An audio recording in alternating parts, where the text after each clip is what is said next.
Merhaba arkadaşlar, bugün son videoma gelen kötü yorumları inceleyeceğiz. Videoda neden bu kadar çok kötü yorum var anlamadım. Hani sadece basit bir arkadaşımla kendi aramda geçen bir videoydu. Böyle yapmaya devam edin, benim işime geliyor. Siz bana kötü yorum attıkça ben üzülüyor muyum? Hayır. Daha çok motive oluyorum. Ve hani sizin bana kötü yorum atmanız benim işime geliyor. Lütfen devam edin bunu yapmaya. Hadi gelin kötü yorumlara bakalım. Bir arkadaşımız demiş ki, Mor ve Ötesi ve rahmetli Ferdi, gerisi boş beleş işler. Biraz daha bu topraklara ait bir şeyler olsa güzel olurdu. Kadının kulaklarına yazık. Ben demişim ki Hayko Cepkin'in kullandığı ezgiler ve ne gayet de bizim topraklarımızın ürünleri. Ferdi Tayfur'un yaptığı müzik türünün adı arabesk en başta. Arkadaşımız cevap vermiş. Tarzın değil, bağırarak söylemek bu topraklara ait olmuyor. Şimdi sen Ferdi Tayfur bu topraklara ait, Hayko Cepkin bu topraklara ait değil dersen bu senin cahil olduğunu gösterir. Çünkü Ferdi Tayfur'un yaptığı müzik türü arabesk. Arabesk de Mısırlı sanatçı Ümmü Gülsüm'den ortaya çıkmış ilk başlar 1950'li 60'lı yıllarda. Baktığı zaman arabesk sözcüğü de Arap tarzı demek Fransızca. Şimdi sen gelip Hayko Cepkin'e yerli değil, Ferdi Tayfur'a yerli dersen hani ne diyeyim ki ben? İkinci yoruma geçelim. Sen Türk olduğundan emin misin? Türkü olmadan Avrupa özentisi şarkılar bize anlatamaz. Bak ben Türk müyüm? Onu dinlettiğim şarkıdan benim Türklüğümü sorgulamış. Altına bir arkadaşımız cevap vermiş. Gayet de anlatıyor. Bu nasıl bir bağnazlık? Çok teşekkür ederim sana. Baktığınız zaman toplum canlı bir varlıktır. 1950'li 60'lı yıllarda insanlar kendi sistemini arabeskle dile getiriyordu. Bu 90'lı 2000'li yıllarda rock, metal olarak ortaya çıktı. 2000'li yıllarda rap olarak devam etti. Her dönemin farklı dinamikleri var. Sen dünle bugünü kıyaslayamazsın ki. Toplum her dönem değişir ama baki olan tek şey hadsizliktir. Senin bu yaptığın hadsizlik. Yani benim Türklüğümü sorgulamak senin ne haddine? Hani dinlettiğimde 2-3 tane basit şarkıdan ibaret. Sen kimsin ki benim Türklüğümü sorguluyorsun? Ayrıca konuştuğun dile düzgün yaz. Soru ekinde ayırmayı biliyorsun. Benim Türklüğümü sorguluyorsun. Birisi şunlara bunların Türk şarkıları olmadığını söylesin. Abi Türkçe şarkılar ne bunlar? Eskimo şarkısı mı? Yani neden bu kadar tek düzesiz? Türk şarkısı deyince aklına neden sadece böyle Ferdi Tayfur, Neşet Ertaş falan geliyor? Türk şarkısı dinletmek için ne yapayım? Gideyim ben buna gırtlak müziği dinleteyim Orta Asya'da çalınan ağız kopuzuyla falan. Ben şarkının valla Türk olduğunu olmadığına ne alaka yani? Sorun da bana çok Yani şarkı Türkçe, Türkiye'de yayınlanmış, Türkiye'de popüler olmuş. Yani. Daha ne olması lazım Türk şarkısının? Ne heveslisiniz İngilizce konuşmaya, siz İngilizlere mi yayın yapıyorsunuz? Sayın kişi, Ukraynalı bir müzisyenle hangi dille konuşmam gerekiyor? Hani yanımdaki kişi yabancı. Hani videonun başlığından Ukraynalı müzisyen. Videonun girişinde diyorum ki kendisi Ukraynalı. Sanki Ukrayna konuşsam anlayacaksın da gelmiş bana niye İngilizce konuşuyorsun diyor. Yani çok fazla Türkçe içerik görmek istiyorsan yabancılarla çekilen, buyur gel sen de yurt dışına. Bul bir tane yabancı işinin erbabı. Git onunla Türkçe anlaşabildiğin kadar video çek. Seni tutan yok burada. Hani şimdi anlayabilirim ben Ukraynaca video çeksem. Bu sefer de gelecek değil ki sen Ukraynalılara mı video çekiyorsun? Ukraynaca konuşuyorsun yani. Yani artık şu Turkey lafını unutun. Türkiye. Yani bizim ülkenin ismi değişti ya İngilizce'de. Evet. Turkey'den Türkiye oldu.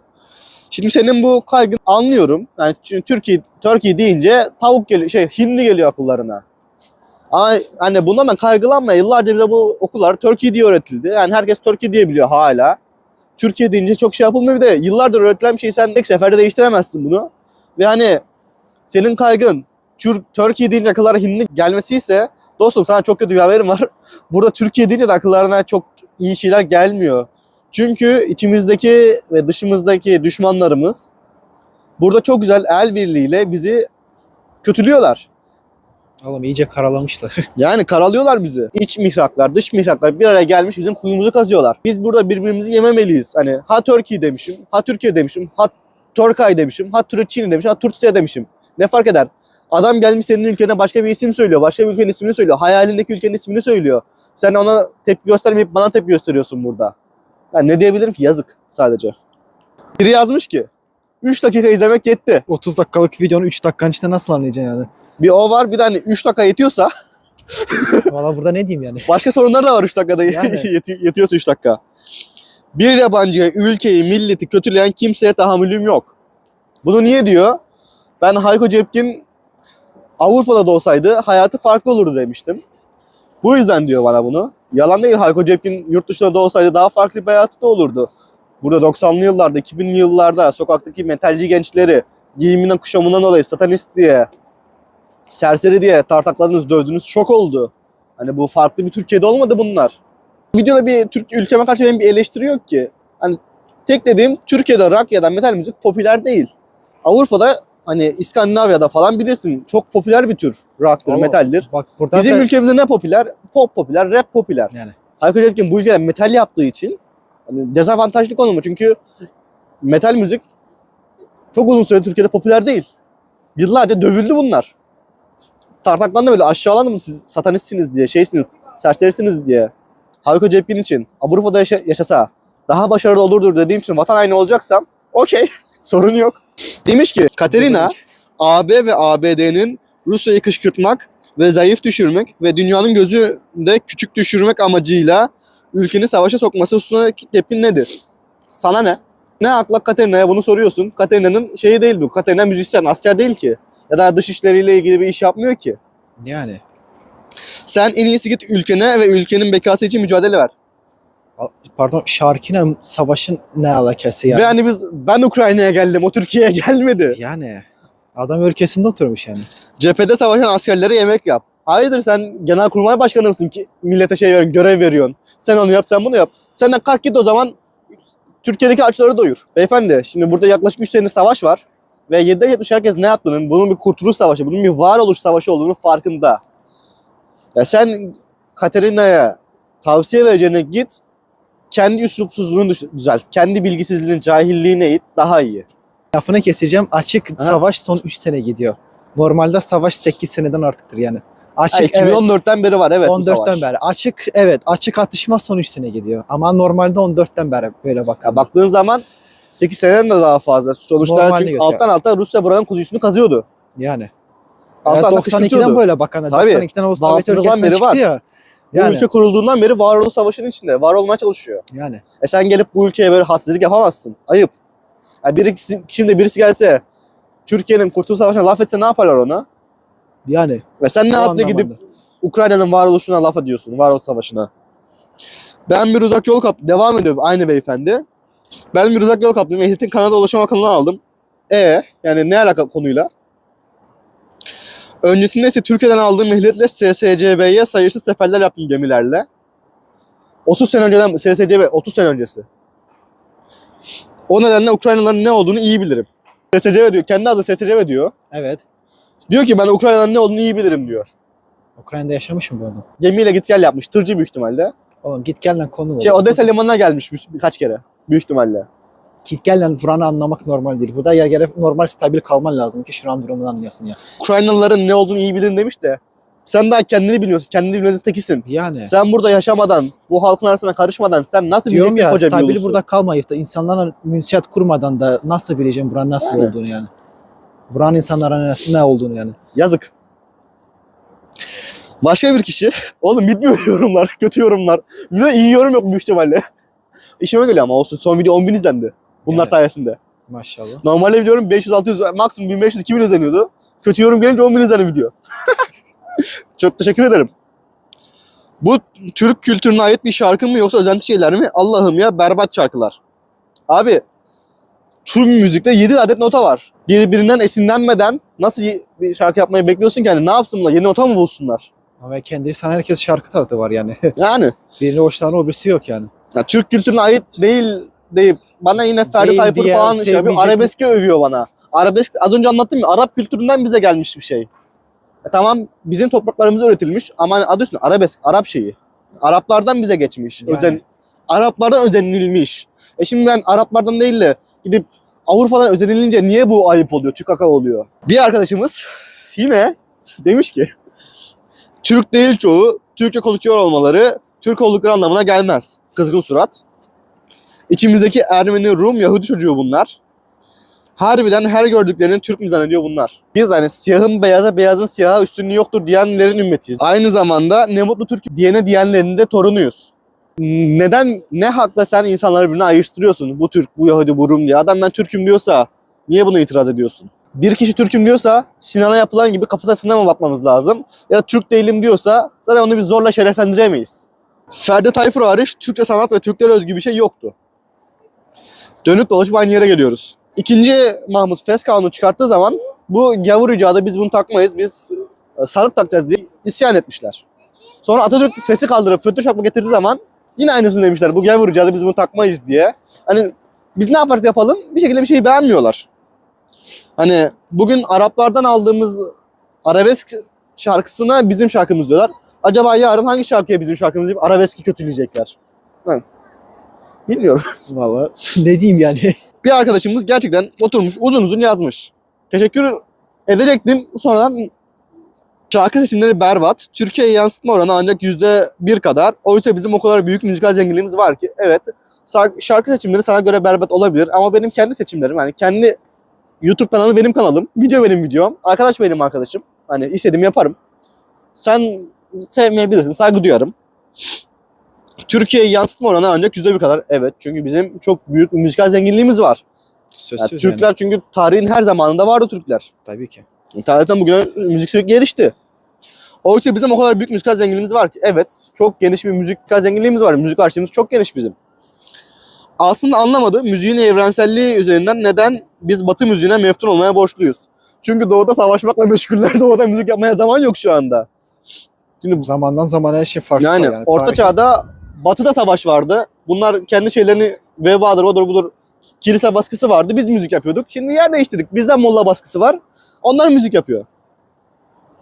Onların enstrümanlarıyla, onların notalarıyla, hatta onların duygularıyla müzik yaptığımızda bu evrenselliğin karşılığını verebiliyor muyuz? Seni bilmem ama verdiğini söylerseniz ben almadım derim. Senin doğu müziğinden aldığın duyguları ben alamıyorum. Mesela bir zılgıtta, bir ağıtta alınan duygu bana geçmiyor ama brutal vokalle, metal müzikle yapılan o gitar soloları bana daha çok içime etki ediyor. Bu benim Batı hayranı olduğumu göstermez ya da doğuya düşman olduğumu göstermez. Bu benim zevkimin farklı olduğunu gösterir sadece. Çünkü duygular ve zevkler renkler tartışılmaz. Bunlar öznel şeylerdir. Özel bir şey yani. Hani seversin sevmezsin. Buna ben bir şey diyemem. Yani ben de sana diyeyim o zaman neden bu kadar doğuya bağımlısın? Öyle şey ki insandan insana farklanıyor yani. Yani her insanın kendi zevkidir. Çünkü ne tadı var ne tuzu var yapılan müziklerin. Haklısın, günümüzde yapılan müzikler gerçekten çok çiğ, çok berbat müzikler eskiye göre. Ben de eski müzikleri daha çok dinliyorum. Geçen hafta bir şarkı çıktı Türkiye'de. Adam havlıyor şarkıda bildiğin. Ra ra ra diye havlıyor. O kadar mı yani? Dinletirim sana birazdan. Ritmi bası güçlü, baterinin ağırlığı, yüksek desibel icra. Evet, ben bunu seviyorum. Ritim seviyorum. Bateri seviyorum, bas seviyorum, yüksek desibel seviyorum. Hani kimi sever sakin klasik müzik dinler, kimi sever metal sever. Hani size ne? Doğu müziğinden korkmayın arkadaşlar. Arkadaşlar Batı müziğinden korkmayın. Biz ne doğulu ne batılıyız. Biz Orta Asyalıyız. Oradan buraya geldik. Şu an biz tam köprüyüz Doğu ile Batı arasında. O da bizim, bu da bizim. Neye ayrıştırıyoruz ki Doğu Batı diye? Tam ortadayız Tabii ki biz. Hayat devamlı gülüp eğlenmek değildir. Evet. Oğlum Ne alaka? Ne alakası yani? Konuştuğun güldüğün zamanlarda oluyor normal. Yok hani tamam normalde doğru da bu. Müzikle bizim videoyla alakası müziklerle falan. Günümüz Batı müziğinde olmayan tek şey duygu var o müziklerde. Katılmıyorum. Evet Doğu müziklerinde duygusallık ön planda. Batı'da da öyle. Hani bir metal müzik hani böğürmek değildir. Atılan bir brutal vokalde duyguyu ben hissediyorum. Sen hissedersen edemezsin. Rock öyle bir şey ki sadece kırmaklı söylüyor laf yani. Janrdan janra farklısı var yani. Yani duygusal olanlar var, olmayanlar var. Yani. Madalyonun diğer yüzüyle yüzleşmeliyiz. Evet o yüzünde bu yüzünde dinliyorum Madalyon'un. Çünkü Madalyon benim madalyonum. İstediğim zaman çeviririm Madalyon'u. Müzikal anlamda bize bu duygusallığı hissettirecek enstrümanlar, tınlar, müzik lazım. Evet çok haklısınız. Günümüzde yapılan müzik gerçekten berbat. Hiç beğenmiyorum. %80-90'ı beğenmiyorum. Dinlediğim yeni müzikler çok nadir yeni müzisyenler yeni nesilde. Mesela Linkin Park'a kadın bir solist geldi. Evet. Hani Chester nerede, o kadın nerede şimdi? Keşke grubunu değişip yeni bir grup olarak devam etselerdi. Yani. Çünkü Linkin Park'a yakışmıyor bence. Onlar eski kurduğu şeylerden biraz çok Hani farklı. şu anda marka satıyorlar onlar. Eski Yani. yapılanların Chester'ın yaptığının üstüne inşa etmeye devam ediyorlar. Ya tamam Chester öldü diye koca bir grubu dağıtmak ne bileyim Mantıksız yani. mantıksız da ama o kadın da gruba yakışmadı bence. Yok. Bunu Barış Manço da Erkin Koray'dan sonra yapan çıkmadı. Evet haklısın Barış Manço, Erkin Koray. Ben buraya Cem Karaca'yı da eklemek isterim. Cem Karaca gerçekten başarılı bir müzisyendi. Hayko Cepkin kim Allah aşkına? İsminde bir anlam yok, tipinde de öyle. Bu dediğiniz çok ayıp ve çok yanlış bir cümle. Çünkü Hayko Cepkin isminde bir anlam var. Kendisi Ermeni kökenli bir Türk vatandaşı. Hani senin isminin Ahmet, Mehmet olmasıyla onun isminin Hayko olması arasında bir fark yok. Tipinde hayır yok demişsiniz. Hani İnsan istediğini giyebilir, istediği tarza girebilir. Size ne? Siz ne hakla bunu yargılıyorsunuz? Müzikal anlamda yorum yapmam bile yapmam değil yapamazsınız. Hayko Cepkin'in müzikalliğini siz sorgulayamazsınız. Çünkü kendisi Mimar Sinan Üniversitesi Devlet Konservatuvarı'nda eğitim almıştır. Yani dış görünüşünde kimse sizin normlarınıza uymak zorunda değil. Vücut herkesin kendi vücudu, herkesin kendi hakkı, yani kendi görüşü. Kendi beden, vücut kendi hayatı yani. Yani 1000 tane reaksiyon videosu izledim. Hepsi aynı 3-5 şarkı. Sanki Türkiye'de başka şarkı ve şarkıcı yok. Bu şarkıları sevenleri bile bıktırdınız. Gına geldi. Ben burada cevap verdim. Part 2 için öneriniz nedir diye. Bana diyor ki manga. Abi videoda model var. Mor ve Ötesi var. Şebnem Ferah var. Yani Cem Adrian'ı niye İngilizce olarak sundum demiş bir de. Cem Adrian'ı İngilizce olarak gösterdim. Çünkü Summertime şarkısında tam performansını gösteriyor. 3 farklı ses gösteriyor bize. Bir Sarıgelin'de falan bunlar yok. Yani türkü okumalarında Cem Adrian'ın tam performansını göstermiyor. Gizliyor kendini. Ben bu yüzden İngilizce halini gösterdim. Ama diğer videolara sabretseydiniz diğer şarkılarını gösterecek ama Cem Adrian zaten. Biri demiş ki şarkılar dinletmişsin. Teşekkür ederim. O senin falığın. Boże, jakieś kończenie. Ne kadar boş ise YouTube sayfası o kadar takipçi. Bir kere Türkiye değil Türkiye. Abla daha 200 abonem var. 1000 kere Türkiye diyebilecek kadar abonem olmasını isterim. Evet. İnşallah 1000 kere Türkiye diyecek kadar abonem olur. Türkçesini söyleyeyim mi sana? Söyle. Diyor kıza adres vermiş. Diyor para mı kazanmak istemişsin? Emin değilim bu doğruluğundan. Diyor ve ilk önce de dili öğren. İngilizce öğren. Ondan sonra bir fikrin olabilir yani en azı. Sana cevabı ben değil senin dilinden konuşacak biri verecek.